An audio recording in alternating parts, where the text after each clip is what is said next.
السلام عليكم ورحمة الله وبركاته.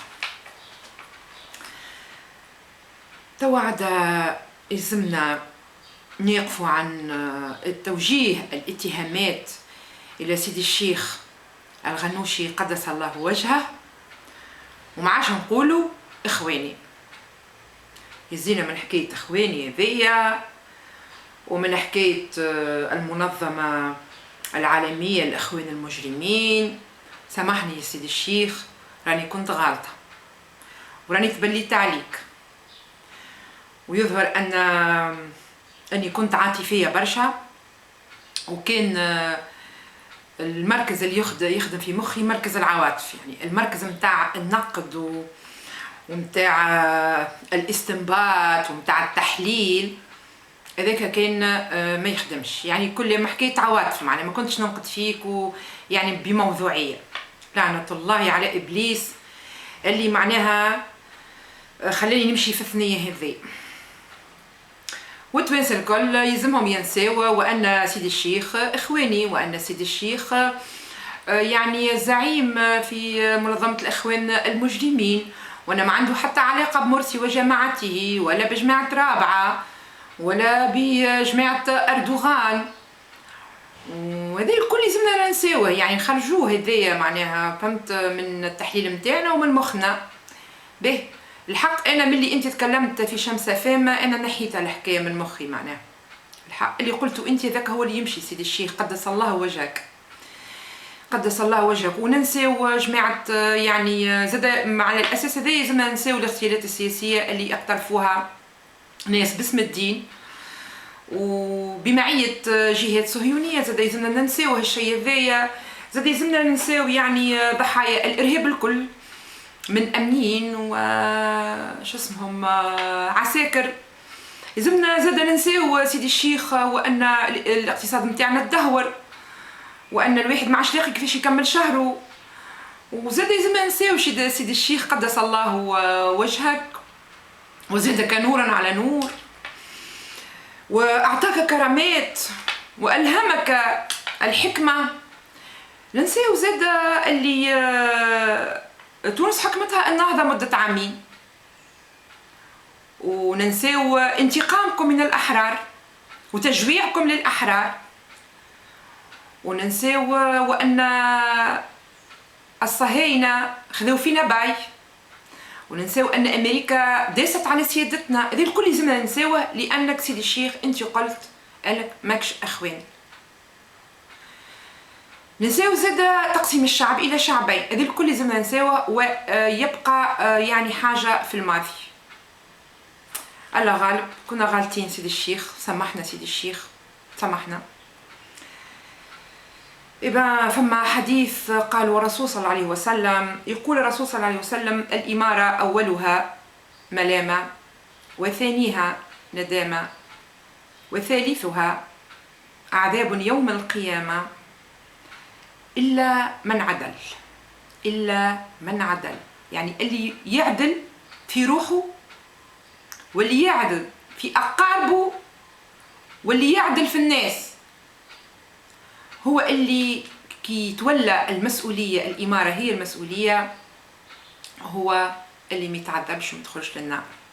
يعني نحن بالطريقة هذيا نقولناش نصوموا ونصلي وكذا، وتبدا خايف سيدي الشيخ انت على الاسلام في تونس، المرجعيه الاسلاميه خايفه عليها، زاد سمعتك تبدا خايف وكذا، وتحب الناس تصلي واللحيه طويله والنقاب والحجاب وكل هذيا مسنكر. ما فماش عدل سيدي الشيخ قدس الله وجهك. اشنو مش نتحصلوا؟ شنو النتيجه؟ شنو النتيجه من عدل سيدي الشيخ قدس الله وجهه؟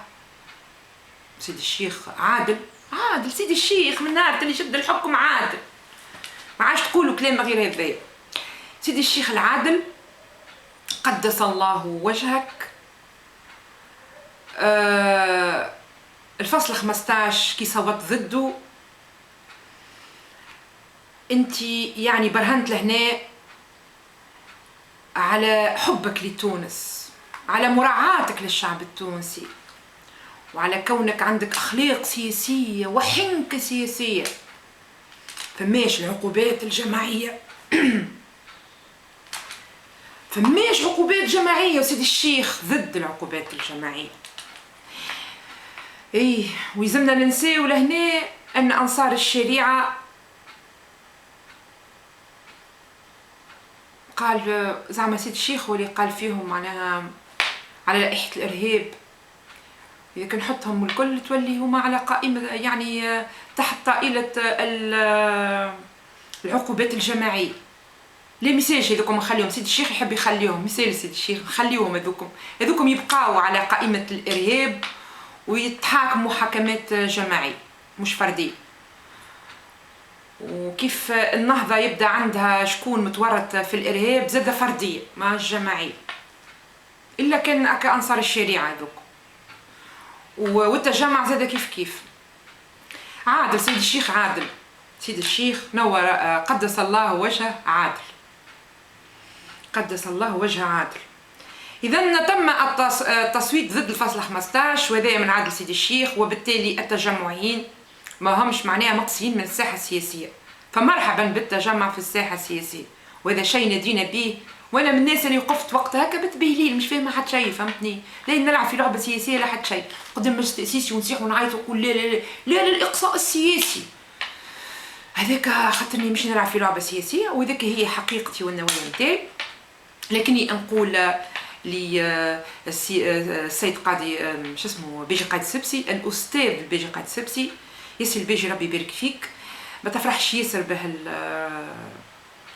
هالفصل هذا اللي صوتوا ضده، لان هذيك هو من عدل سيدي الشيخ راه قدس الله وجهه، من عدله هذاك، لكن ما نفرحوش به ياسر لان التجمعين الموجودين في النداء راهم يسيئون الى النداء، يعني يبقاو موجودين ينشطوا في النداء ويعطيوا اصواتهم، لكن ما نجموش يتواجدوا على الساحه السياسيه ويهبطوا على قائمات، خاطر كان هكا باش يهبطوا على قائمات، القائمات هذيك باش تحرق وما يساعدش النداء باش يدخل للمجلس النواب في المستقبل بالبقايا والفواضل، يعني هكا شعب كبير في جرته ويدخل بالفواضل معناها، خاطر الشعب هذاك البرشا في وسط النداء كي باش يلقى قوائم فيها وجوه محروقه وانتهت صلاحيتها مده صلاحيتها باش ينقم على روحه، فعود يحط النداء يمشي يحط حاجه اخرى، يحط شو اسمه الحامد تيار المحبه، ترضى هكا معناها تيار المحبه اللي الرئيس الزعيم نتاعو والرئيس نتاعو من وراء البحار، من وراء البحار يصير فيه بسكايب ويصير فيه معناها بالفيسبوك والمساجات، واحد هو اللي يربح الطرح مع النهضه. يبيه طلعت النهضه سي سبسي، طلعت النهضه وطلع تيار المحبه، هي ورجعنا نفس المشكل، رجعنا المشكل اسمه ما فماش كفاءات، وتبقى النهضه سيدي الشيخ عادل راه ويموت كان على الشرعيه، سيدي الشيخ الشرعيه والديمقراطيه، اي يقعد 5 سنين ومن 5 سنين مش يقعد 100 سنه، علاش؟ لانه كي قعد عامين سيدي الشيخ في الحكم قدس الله وجهه، ماك شفت لي دار اش عمل لنا فيها، ديروا الحي والحاله لا حليله ولا كفاءات ولا حاجه، من عدل سيدي الشيخ ينحي الكفاءه ويحط اللي مش كفاءه، لانه هو عنده ولاء، هذا من عدل سيدي الشيخ قدس الله وجهه. ومن عدل سيدي الشيخ قدس الله وجهه وياسر ديمقراطي، فهمتني؟ خلى الناس الكل تنشط، الارهابيين يدخلوا سلاح للبلاد وكذا، يعني هذه باش نرجعوا له سيناريو باش نرجعوا له، اذا كان نحنا ما تحوطناش الموضوع نتاع اللي فات مده الصلاحيه نتاعو ما يكونش على قائمه. برشا ناس هزتها الدنيا ولا هم لها الا الدنيا والمناصب والنفوذ والمزايا الماديه والمعنويه، وسيدي الشيخ هذا ما يعرفوش راه، سيدي الشيخ ضد شيء ذا، وذاك علاش سيدي الشيخ عنده قاعده شعبيه كبيره قدس الله وجهها، الجماعه نتاعو نتاع سيدي الشيخ نحن ما نعرفوا في المخ فما مراكز معناها معروفه، هذه العلماء يعرفوها يعني والاطباء، مراكز تفكير في المخ ونقد وفهمت كيفاش استنباط، وقعد عندك مراكز العواطف، جماعة سيدي الشيخ بكلهم مراكز عواطف راه ما يخدموش الا بالطبيعه، استثناءات وهذه الاستثناءات قليله وما تاثرش ياسر في حزب سيدي الشيخ قدس الله وجهه، عواطف كي يخرج عليهم سيدي الشيخ كان اليوم يقول كلام وغدوه يقول كلام ما يمشيو كان بعواطفهم راه، وفي حمى الانتخابات تشوفوهم. وبرا عاد نحن عندنا فصل باش يعملوه، واحد كي يبدا امي يهز معاه واحد اخر باش ينتخب من الشارع، يهزوه من الشارع يقول له حط لي نداء او حط لي شو اسمه نعرفش انا جبهه شعبيه، يحط له النهضه. يعني نزيدو نكملوا على مرمتنا معناها. كان ما ضبطوش الشيء ذا، نقولوا الامي يهز ولده والا بنته باش على الاقل يحط نفس الشيء اللي يحطه الراجل هذاك ولا المراه الاميه والرجل الامي. وتزوير الانتخابات يعني وارد جدا، وارد جدا. وناس ما شاء الله خايفه على الدين، راهو قال لك خايف على المرجعيه سيدي الشيخ، خايف على المرجعيه الاسلاميه، خاطر ماهوش خايف على المرجعيه الاخوانيه. هو ليه خايف على المرجعيه الاسلاميه؟ شبيك الاسلام شاف محل من تونس بعد اللي في عهد سيدي الشيخ قدس الله وجهه حماني تشرقع في جامعه مونبليزير. الجامعه هذه معناها نتاع القيادات، صفوه القيادات نتاع سيدي الشيخ، صفوه القيادات نتاع سيدي الشيخ. اذا سيدي الشيخ خايف على الاسلام في تونس، والناس ترعش تقول الاسلام هو فاهمين حتى شيء، هم ما فيهم حتى شيء. اسلام معاويه معناه خايفين على الاسلام معايم في بالهمش هم. ولهذا في نهايه الشريط نحب نذكر سيدي الشيخ وان الملك ليس سهلا والمسؤوليه ليست سهله. وفما ناس يقولوا هذه صفقه الفصل 15 كي ضده معناتها صوت. لا سيدي الشيخ الله يبارك لك، راك انت ذي في ذي ساعه راي لهنا مش نتمقعر ولا حاجه، صحيح واللي عملته باهي برشا لصالح تونس ولصالح النهضه زاده.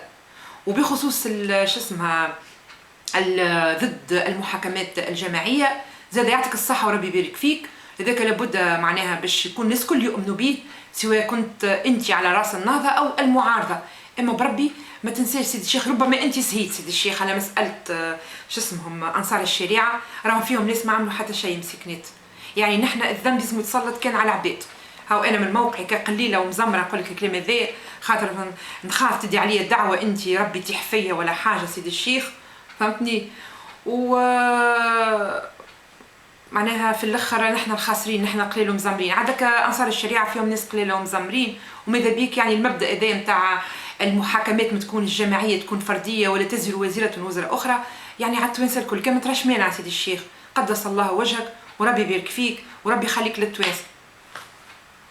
ايوك عملت لك شريط تحفون ما فيش نقد سيدي الشيخ. عندي خاطر طريقه جديده هذيا، عندي انا طريقه جديده، وخاطر انا وعدت قلت كان باش يواصل يستبله فينا سيدي الشيخ وكذا نعمل شريط خايب. لا مش باش نعملو خايب، انا عملته لك باهي نشكر فيك ونمدح فيك وربي يبارك فيك. السلام عليكم ورحمه الله وبركاته.